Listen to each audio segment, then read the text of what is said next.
আমাকে অনেকে পাখি বলে, মোটা পাখি। আপনাকে কেউ পাখি ডাকে না? ভাই কামড়াইছ না তুই আমারে। কেমন লাগছে আসলে ভাই? আসলে পশুপ্রাণীর সাথে আছি মোটামুটি 32-33 বছর। তো এটা সবসময় ভালো লাগে, এটা আমার ডেইলি রুটিন ভাই। এটা শুধু আমি না, আমাদের সবাই ডেইলি রুটিন। আপনি যে বিভিন্ন সময় শুটিং এর কাজে বাইরে থাকেন, হ্যাঁ। তখন আসলে মিস করেন কি? আমি একদমই মিস করি না, কারণ হচ্ছে আমি সবসময় সিসিটিভি ক্যামেরায় দেখতে থাকি। আর এদিকে আমার ছোটো ভাই আছে, এদিকে পরিচয় করে দিই, হৃদয়। তো ও হচ্ছে সবসময় আমার সব পোষাপানি টেক কেয়ার করে। তো আমি না, ও আমার লাইফ সেভার বেসিকলি, বুঝছেন। কখনো পাখি পালতে গিয়ে দুর্ঘটনার শিকার হননি? দুর্ঘটনা হয়েছে, এটা আমি বলবো যে আসলে সব পাখালদেরই ফার্স্টের দিকে একবার হয়। যেমন আমার খুব কনফিডেন্স ছিল যে আমার টেম বার্ড কখনো ফ্যানে বাড়ি খাবে না, কিন্তু একবার হয়েছিল, এটা সত্যি কথা। তো এইটাই একমাত্র দুর্ঘটনা আমার লাইফে। এখন আমি তো বলবো যে আসলে একটা মানুষের সাথে যেরকম কানেকশন হয়, এরাও লিভিং বিং, এদের সাথে ওভাবেই আমাদের কানেকশন হয়। বিকজ একটা পাখি যখন আপনি ডাক দিব, ও কিন্তু শুনবে, ও কিন্তু আপনার কথা শুনবে, আপনার সাথে থাকবে। আপনি যখন থাকবেন না, আপনাকে যখন দূর থেকে দেখবে, ও কিন্তু ডাক দিবে। আমার পাখিগুলো যখন আমি বাসায় যাই, পাগল হয়ে যায় চিল্লাতে চিল্লাতে। সো ওই কানেকশনটা আছে বলেই আসলে মানে আসলে আমরা দেখি যে পাখি মানুষের মন বুঝে, হ্যাঁ। কিন্তু মানুষ যে আরেকটা মানুষকে পাখি বলে ডাকে, সেই পাখি কি মন বুঝে? সেটা আমি কেমনে বলবো যাই না, আমি তো করে পাখি বলে ডাকি না। আমাকে অনেকে পাখি বলে, মোটা পাখি।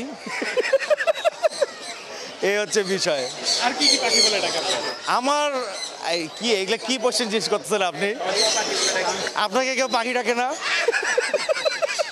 আপনিও তো অনেক কিউট, আমার থেকে কিউট আপনি। আচ্ছা বলে আর কি বলবেন? আপনাদের এখন এই বাজারে কি রকম সাড়া পাচ্ছেন আপনারা? এটা আসলে আমি তো বলবো যে মানে এরকম বছরে একবার হয়, এটা আরও বেশি হওয়া উচিত। মানে প্রত্যেক মাসে হওয়া উচিত, আমি বলবো প্রত্যেক সপ্তাহে হোক। যদি কোনো মানে এটা তো পসিবল না, বাট যদি লজিক্যালি বলি, এইটা অনেক সুন্দর একটা মানে আয়োজন হয়েছে এবং খুবই ক্লাসি হয়েছে।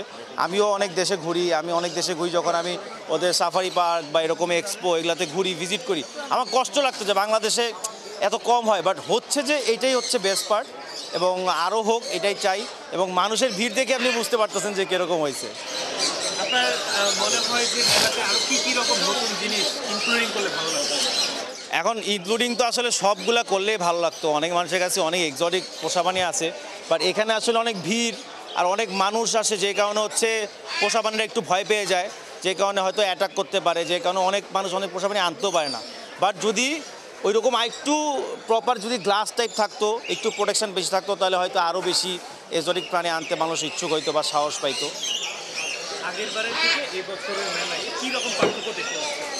পার্থক্য একটা যে অনেক পরিষ্কার, এবং মানুষ যে সচেতন হয়েছে যে ময়লা ফেলা যাবে না সব জায়গায়, এবং হচ্ছে নির্ধারিত প্রত্যেকটা স্টলের উপরে দেখেন সুন্দর করে ক্লাসিভাবে দেওয়া, মানে ক্লাস আসছে এতটুকু আমি বলবো। যে মানে প্যান্ডেল থেকে আমরা বের হয়ে আসছি, ঠিক আছে, এখন যে এই জায়গায় আসছি। হ্যাঁ, ও একটা বেস্ট বাস হচ্ছে এসি আছে, কারণ পাখিরা এসিতে গরমের মধ্যে থাকতে পারবে না, সো পাখিদের জন্য এসিটা অনেক প্রয়োজন।